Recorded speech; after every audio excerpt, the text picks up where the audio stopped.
Assalamualaikum warahmatullahi wabarakatuh. Selamat siang untuk kita semua.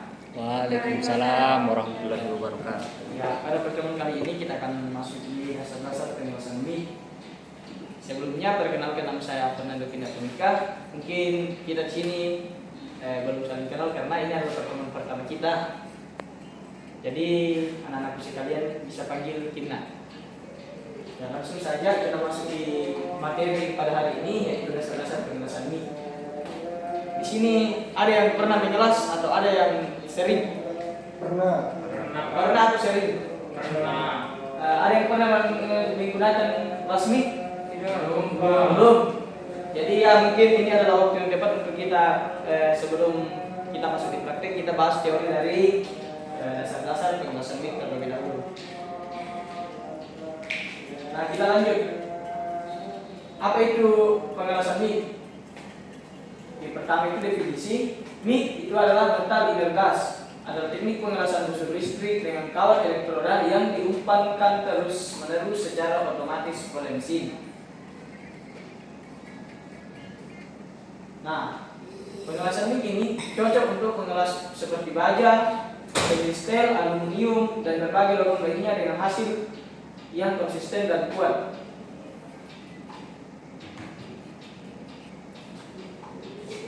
Lanjut, peralatan utama dalam pengelasan MIK.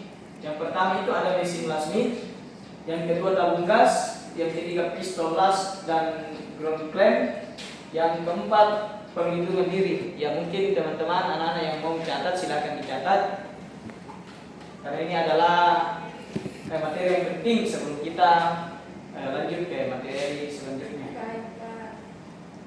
Ya langsung saja. Ada 3 jenis-jenis penjelasan MIK. Yang pertama itu transfer pendek, ideal untuk material tipis, menghasilkan percikan minimal dengan penetrasi sedang dan cocok untuk berbagai posisi pengelasan. Yang kedua ada transfer semprotan. Yang ketiga transfer denyut. Nah mungkin bisa langsung dibaca dan dicatat kalau mau dicatat. Nah, lanjut di plastik gas dan tanpa gas. Dengan gas, menggunakan gas pelindung eksternal, hasilnya sangat bersih, kuat dan estetis, memerlukan tabung gas dan regulator tekanan. Nah, yang tanpa gas, Fuxcol menghasilkan gas pelindung sendiri, praktis untuk lokasi terbuka, tahan angin dan tidak perlu tabung gas eksternal. Jadi keduanya memiliki sisi positif yang baik, masing-masing mempunyai sisi positif dan negatif di plastik gas dan tanpa gas. Nah, ini adalah langkah-langkah dasar yang mulai. Silakan dibaca, dipahami, kalau boleh dicatat. Pertama itu ada persiapkan area kerja. Jadi kalau di sini itu kita harus memastikan semua peralatan berfungsi dengan baik, melakukan pemeriksaan menyeluruh sebelum memulai pengelasan. Yang kedua, pasang problem. Yang ketiga, atur gas dan tekanan.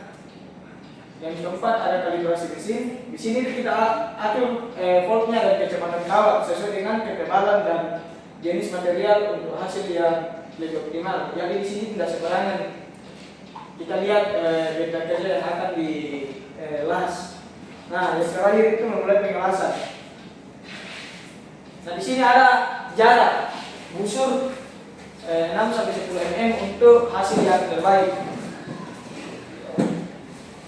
Nah, ini ada tips menghasilkan las berkualitas. Yang pertama itu membersihkan permukaan.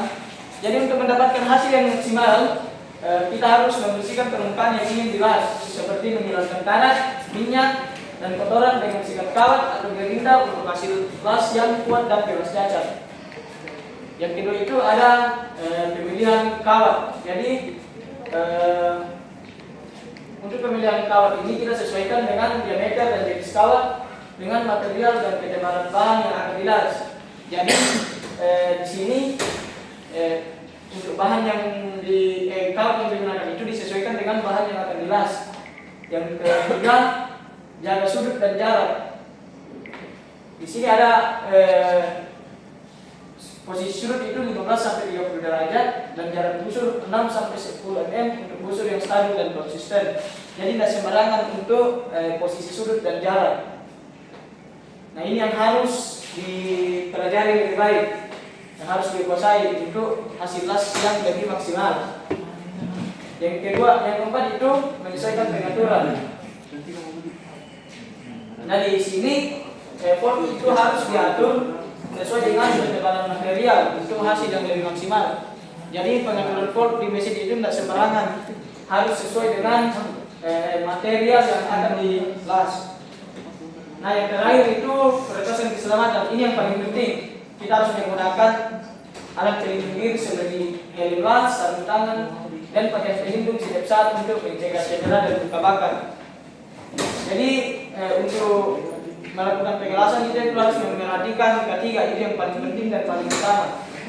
Dan sampai kita melakukan pengelasan tanpa menggunakan alat pelindung diri, karena ini sangat bisa berakibat fatal jika kita tidak menggunakan alat pelindung diri. Jadi itu harus diperhatikan. Nah, ini adalah keunggulan pengelasan mic. Yang pertama itu cepat dan efisien. Yang kedua hasil bersih, ventilasi dalam, dan mudah dipelajari. Tapi ini tergantung lagi kepada skill ventilasi kita. Kalau kita sudah menguasai pengelasan mic, maka keunggulan itu akan kita dapatkan seperti cepat, hasil bersih, dan ventilasi dalam. Dan ini lagi mudah dipelajari untuk pengelasan mic. Lanjut. Nah, tantangan pecah mengatasinya. Lanjut saja kesimpulan dan aksi selanjutnya. Jadi kesimpulannya di pertama yaitu kita harus menguasai dasar-dasar dari pengelasan mic. Pengelasan mic adalah teknik serbaguna dan efisien untuk berbagai jenis logam dan kurva pembelajaran yang lama. Kedua itu praktik rutin. Di praktik rutin ini harus dilengkapi dengan peralatan yang lengkap, mengikuti langkah-langkah keselamatan, dan latih teknik dasar secara konsisten. Yang terakhir itu meningkatkan kemampuan. Dalam meningkatkan kemampuan ini kita harus lebih sering untuk latihan, eksplorasi material, dan mengembangkan berbagai gaya pengelasan unik Anda sendiri. Ya, mungkin sampai itu saja. Jika ada yang ingin ditanyakan silakan bertanya. Jika tidak ada, saya tutup. Ya, mungkin ada yang bertanya. Oke, karena tidak ada yang bertanya dan waktu juga sudah sangat pendek. Terima kasih. Wassalamualaikum warahmatullahi wabarakatuh. Waalaikumsalam. Buru-buru ya.